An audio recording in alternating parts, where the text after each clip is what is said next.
accidental drowning. Sure, it sounds straightforward.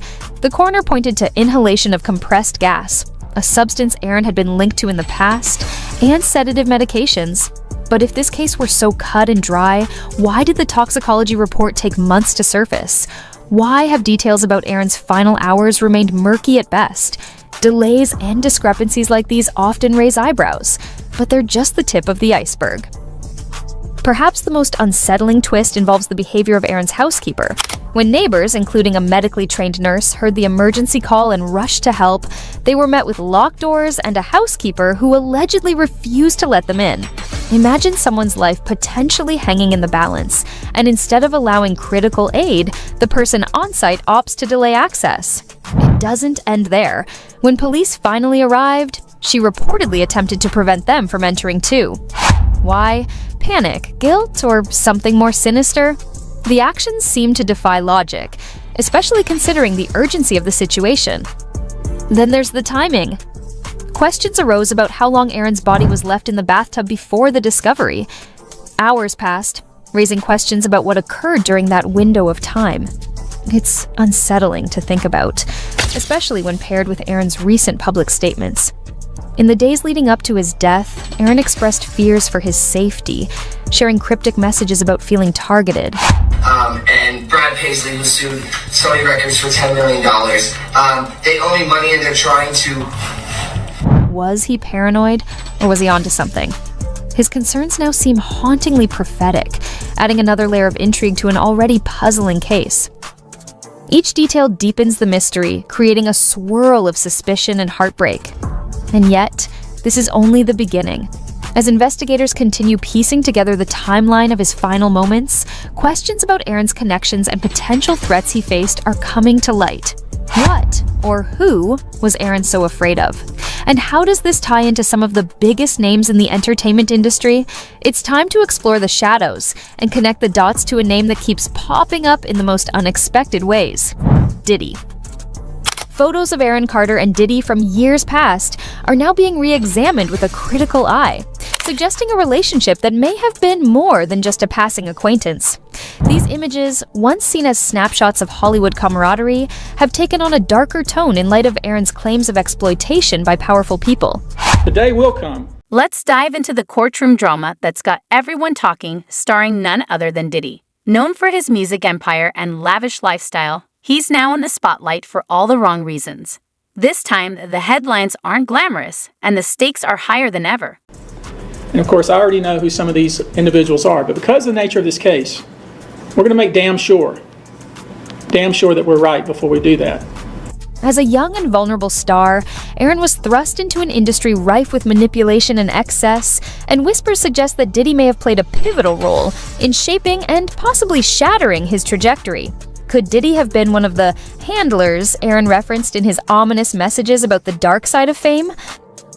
Then there are Aaron's cryptic warnings. In one of his final tweets, he reached out to Kanye West, writing, "Yo Kanye, let's talk man to man." This wasn't a casual invitation.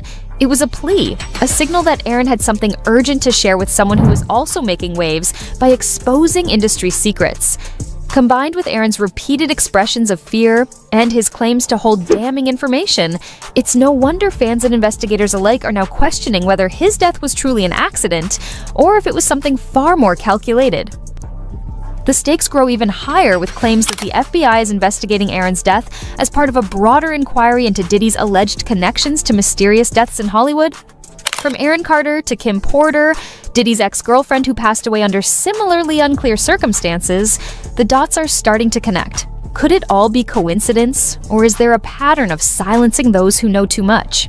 For years, rumors have swirled about Diddy's influence, extending far beyond music, encompassing manipulation and even darker accusations. Aaron's tragic demise might just be the thread that unravels a much larger tapestry of secrets. As more details emerge, the whispers of Hollywood handlers and exploitative power dynamics grow louder. Aaron Carter's life may have ended abruptly, but his story refuses to fade into obscurity. Instead, it's becoming a focal point in the conversation about fame, control, and the dangerous underbelly of the entertainment industry. And this isn't just about Aaron. His death is forcing a closer look at Diddy, a figure whose power and reputation could be hanging in the balance. And the connections only get darker. Kanye West, no stranger to controversy, dropped bombshell allegations about a web of manipulation in Hollywood, revealing how his former trainer Harley Pasternak threatened to institutionalize him and render him powerless. It feels straight out of a movie. A music mogul who's ruled the industry for decades now facing a storm of accusations, legal battles, and shocking allegations. Kanye's allegations against Harley Pasternak read like the plot of a psychological thriller. Text messages shared by Kanye showed Pasternak threatening to medicate him into a zombie-like state if he didn't comply with certain demands. An astonishing level of control for someone who was supposed to be a fitness trainer. But Pasternak's alleged background in psychological operations with the Canadian military only added fuel to the fire. Kanye described him as a handler, a figure whose role went far beyond personal training and into the realm of mind control. For Kanye, this was just the beginning, as he claimed Hollywood is teeming with such individuals whose job is to manipulate and silence stars. And then we have to take a look at Diddy's role in this particular context. Kanye alleged that Diddy acted as a go-between for these so-called puppet masters, pressuring him to backtrack on his public statements. Diddy was taken into custody on September 16th, facing some of the most severe charges imaginable: human trafficking, racketeering, and illegal transport for criminal activities. Since his arrest, he's been held in the special housing unit at Brooklyn's Metropolitan Detention Center, far from the luxury life you'd expect for a multimillionaire. Though he's pleaded not guilty, this is no quick trial. Diddy's legal team is up against serious allegations and a federal investigation that's revealing explosive evidence. This won't be over anytime soon. Word is, much of this stemmed from traumatic experiences early in his career. Now, old photos are surfacing of a young Aaron hanging out with Diddy back in the day, raising eyebrows. Fans are starting to wonder if Aaron Carter could have been one of Diddy's youngest victims. But that's not the only twist here. In the months before his death, Aaron was vocal about knowing deep secrets of powerful industry figures. He posted cryptic messages online, and just before he was found unresponsive in a bathtub, Aaron reached out to Kanye West, asking to talk. Here's where it gets crazier. Kanye later claimed Aaron was taken out by Harley Pasternak, his former personal trainer, rumored to be involved with MK Ultra, possibly acting as a celebrity handler. Kanye even claimed Pasternak threatened him with institutionalization. So how does this connect to Diddy? Kanye claimed Diddy threatened him on behalf of unnamed individuals, allegedly including Harley Pasternak. But that's just the tip of the iceberg. The feds are reportedly diving into wild allegations, including Diddy using poison to silence people. Aaron Carter, Kim Porter, and Jamie Foxx, who narrowly escaped, are under investigation for the deaths or near deaths. On top of that, sources say Aaron was about to spill huge secrets about Diddy, possibly linking him to a rumored Hollywood ring targeting young entertainers. So, did Aaron know something that could blow the lid off Diddy's operation? What really happened in Aaron's final hours? Just when it seemed like Aaron Carter was getting his life back on track, shocking news broke on November 5th, 2022. Diddy's legal team has already tried to get him released on bail twice. Their first attempt was before Magistrate Judge Robin Tarnowski, who wasn't convinced. She ruled that Diddy posed a risk due to concerns over substance abuse and anger management issues, making her hesitant to approve his release. Aaron struggled with addiction and mental health issues for most of his adult life, but there were still many unanswered questions about his final moments. Initially, most thought Aaron had relapsed, overdosed, or taken his own life. The police didn't consider his death suspicious at first. However, over the past 2 years, strange and disturbing details have emerged about his last hours. The first police report said Aaron's housekeeper found his body in the bathtub, but the cause of death wasn't made public immediately. An LA Times article revealed the LA County Coroner's Office did an autopsy, but awaited chemical tests for the cause. Typically, toxicology reports take weeks, but it wasn't until April 2023, 5 months later, that results were released. The LA County Medical Examiner ruled Aaron's death an accidental drowning caused by inhaling compressed gas. When this news first emerged, fans linked it to Aaron's substance use history. Aaron had always been open about his struggles, including eating disorders and body shaming. Just years before, he sought treatment for these issues. Because of Aaron's mental health challenges, some speculated he might have taken his own life, given his strained family relationships and lack of a solid support system. But then things took a strange turn. Many fans began to feel something wasn't right with the official story. They dug up old videos Aaron posted days before his death, where he expressed feeling unsafe and scared for his life. Adding to the mystery, Aaron's neighbors, Anthony and Amanda Cheval, who were medically trained, tried to help after hearing a 911 call over a police scanner. Here's where it gets really strange. Aaron's house sitter reportedly refused to let the neighbors inside to help. According to the Daily Mail, Amanda, a registered nurse, grabbed her defibrillator bag to assist, but the house sitter wouldn't let them in. Amanda later mentioned the woman locked the front door and ran away. Even more bizarre, when police arrived minutes later, the house sitter tried to stop them from entering. A spokesman for Aaron told the U.S. Sun, "It is with great regret that I confirm Aaron Carter was found unresponsive this morning in his home in Palmdale, California. The family was notified and planned to fly to Los Angeles. Aaron worked hard in recovery towards the end of his life to be a good father and make amends with his family. Unfortunately, without proper recovery facilities in our country and open borders, this is why we have an epidemic." An eyewitness at the scene described chaos with police cars, news vans, and neighbors standing around. Devastated, Melanie could be seen wiping tears and hugging friends. Neighbor Tony Cheval, a local photojournalist, told the U.S. Sun, "I have a police scanner for work and heard the call about an unresponsive male in the bathtub. My wife is a nurse and we headed over with her AED." Imagine hearing that in court about one of the biggest names in entertainment. Judge Tarnowski wasn't convinced. She didn't believe any conditions of release could guarantee Diddy wouldn't pose a danger to others or tamper with witnesses. Her decision was firm and bold, stating that even a large bail wouldn't ensure public safety or his return to court. That don't mean shit, because they got lavender marriages. Yeah, man. And they be, you know what a lavender marriage is, right? Is it kind of like a beard where a woman kind of fronts like a, yeah.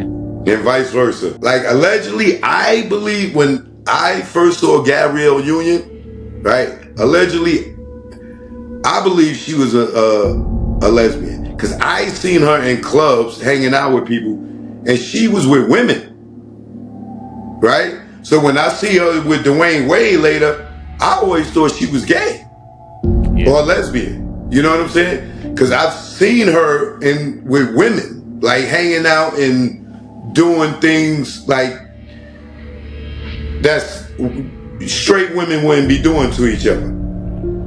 You know what I'm saying? Damn. So there's a lot of people in the entertainment industry. And then when you look at Dwayne Wade, right? Don't he look real feminine? And what man's going to be sitting there cool with his son becoming a girl? Exactly. You have to be like really in tuned with some shit to be sitting there being cool with your little boy wanting to make that type of decision at that age. You can't make that decision in my house at that age. Nigga, you better wait till you about 21 or you can get out and you can make that decision. But you're not living under my roof. To each his own, man. But thank God Trump won. Because now we back to two genders again. Now, yeah, bro, I've definitely been discriminated against in the social media space, man. Like, because I'm not gay, and usually it seems like a lot of those blogs, like the Shade Room and a bunch of others I don't even want to name, man. Like, you know, if you're not a gay blogger, they don't really want to repost your videos or any of that, bro. No, you know they all if you're the Breakfast Club, they will. People don't even know that. And it is a real thing. Mm-hmm. It's a real thing. You know what I'm saying? I went through it at BET. I went throughout the industry, man. You know what I'm saying? Niggas will really press you. Diddy's legal team didn't give up. They appealed to Judge Andrew L. Carter Jr., offering a massive $50 million bond secured by the equity in Diddy's and his mother's Florida homes.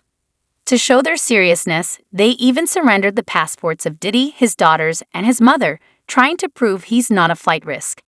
Yeah, that's been a recurring theme Yeah. Got one right now too, matter of fact. Damn. What's the going rate right now? Well, I'll send you a video. Damn. Okay. Shit. In this situation, they have 50 on me. Oh, shit. I'm like, damn. 50 ball. Yeah, damn. That's a nigga. What? They have 50 on me. They have 50 on me, bro. And if you don't mind, while you putting it up, can you speak on why? I mean, I know you about to send it, but for what reason? Is it something you said, something you done, a female you protected? Maybe it went too far. Right. So like I had referenced earlier, like my main business model is protecting females who got the proper resources. So these guys had hold on,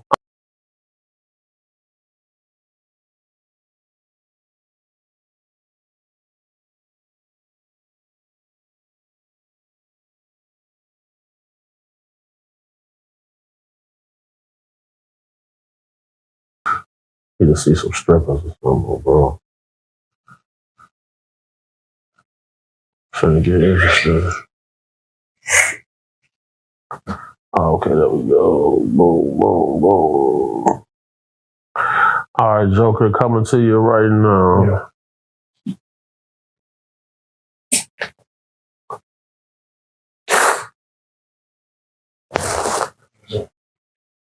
Yeah. Oh.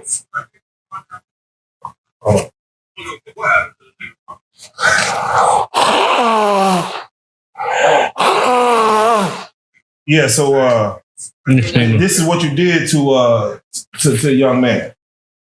Yeah. So that's when I had 50 on me. Yeah, I had to shoot through the door. And like the dude who said call 911, he got hit in the neck, hit an artery, shot blood all through the ceiling on the porch, everywhere. Despite the new appeal, Judge Carter sided with Judge Tarnowski and rejected the bail request. You can imagine the frustration in the courtroom, especially for Diddy's attorney, Mark Agnello. He had promised to do everything he could to secure Diddy's release, and having that plea denied was undoubtedly a tough blow. So it's kind of hard to fake CCTV footage, simply because it's time-stamped and the pixels in that camera, any AI footage, the pixels is way higher than a normal camera. For sure. So, you got to take that into consideration. I think I'm gonna Google everyone who has a $200 million yacht, and we're gonna line this. We're gonna get close. It's hundreds of guys who got. Okay. Bro, Yeah. Okay. Rook, didn't you say you wanted a yacht? Yeah. 200 million. 200 million. I'm scared to get money now. It's getting scary. It's not the money that changes people, because if you a man who get money, you know that this money is a tool. Right. It's not your identity. And like, I'm sure there are things that you wouldn't do for money. Right. So it's not the money that changes people. Rook always told me money only amplifies who you really are. Yeah, you don't really know who you are until you get some money. Right. Yeah. For sure. Let you have anything in the world that you want. I'm gonna throw you what. Now, Diddy was he had sued the liquor company. I forget the name. It was a hard name for me to pronounce, but he pretty much won the lawsuit. But it was explained that in these lawsuits there's a morality clause. Do you think that his battle against this liquor company could have been what set this off actually, or was this only inevitable? Well, you gotta look at it. We all thought he owned Ciroc. For sure. At this point, things took a dramatic turn. Agnifilo wasn't just disappointed. He was visibly frustrated, perhaps even losing hope. After the decision, he walked out of the courtroom, clearly shaken. For an attorney of his caliber, that was an unusual sight. It was a rare moment of vulnerability from someone known for staying calm under pressure in high-stakes cases. he don't really care about money like that. Like, he don't really care about a lot of them. As long as he got his jewelry, he got his cup, he got his gun, and we doing our thing, he cool. Yeah, that's all you need in life. So, you know, whenever I know I got a situation coming up and, you know, the risk of dying is high, dude gotta go make sure he there. That's what he like to do. Right. But anywhere I take my boy, I have to give him certain guidelines. On this particular day, I say, bro, I don't know what we're gonna see in here, but we get $2,500 apiece to keep these two models right here safe at this event. Don't get out of my eyesight. He said, Gordo, that's my nickname, Gordo. I said, Gordo, I love you, but I gotta go to the bathroom. I said, okay, bro, the bathroom over there, I think. So I'm over here dealing with them.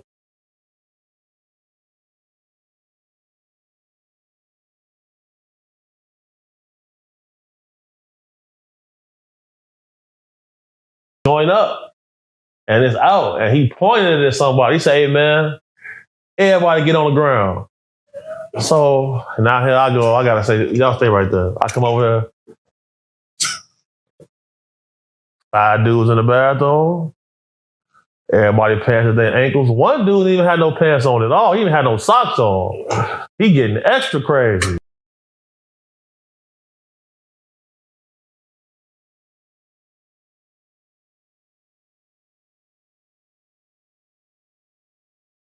I'm looking like, damn.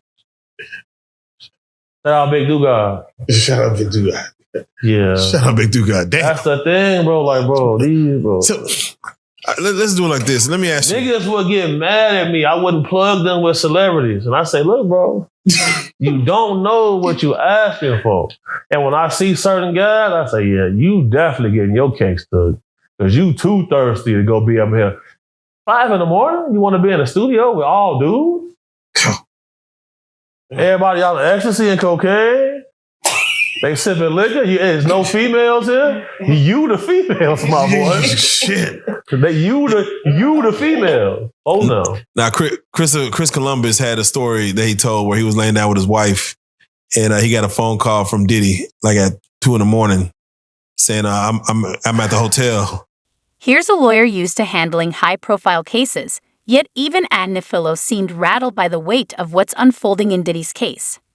After the ruling, he spoke to the press, stressing that he's doing everything he can to bring the case to trial quickly. He didn't shy away from voicing his concerns about Diddy's current conditions in the detention center, especially in the special housing unit, which he called inhumane. We all go to Steve Rifkin house, and there was some weird vibes going on, you know, that I didn't really pay attention to at first.